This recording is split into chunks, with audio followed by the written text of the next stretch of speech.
What up guys, Sneak Sanity here, and we're going to be looking at logs and WAP today.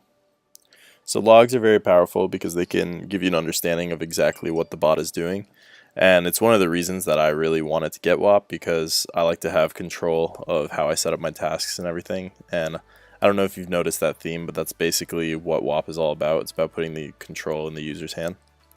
So we're going to set up a test task here just to show what a log looks like.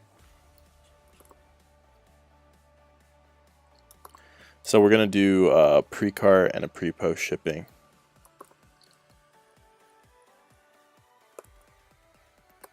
And then it was a size 9, and we'll put in a testing profile.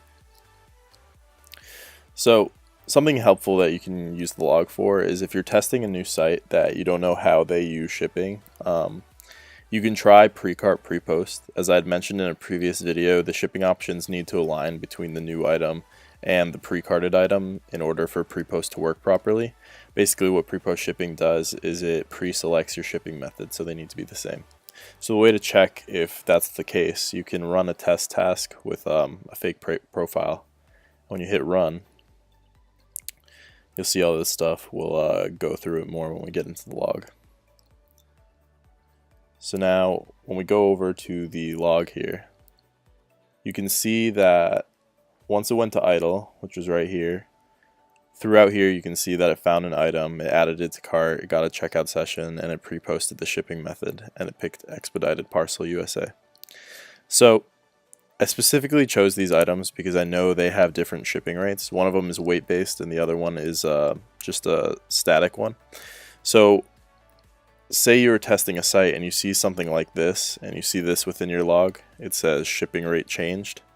That means that there were different shipping rates for the items, and you'll actually be slowing down your task by almost half a second if you run pre-post shipping. So that's one helpful usage for the log. Another thing you can use the log for is to test your setup and see what your speeds are actually like. So I'm just going to swap this out for an item that I know has the same shipping methods that pre-post shipping should work on. There we go.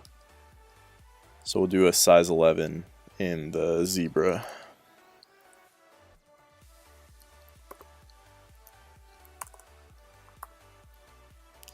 So we'll do this exactly the same. I've checked these beforehand, so I know that they use the same shipping method, so pre-post should work flawlessly. So now when we run this, you'll see it immediately goes to posting payment.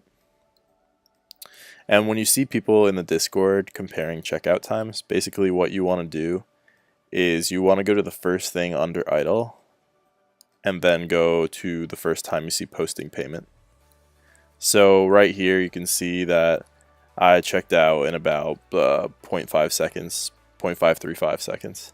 So that's not too fast. I mean, I'm not running the server I normally run, but that's one way you can see what your setup is like.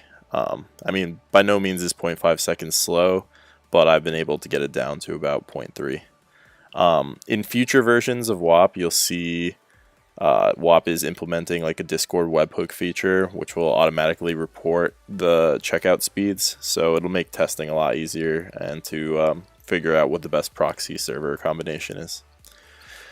So the last thing I want to go over about the log is that right now we're not really seeing it because we're not running a ton of tasks. But if you're running a ton of tasks, after every 500 lines, the bot will get rid of them so that the bot never slows down due to all like the information in the bot.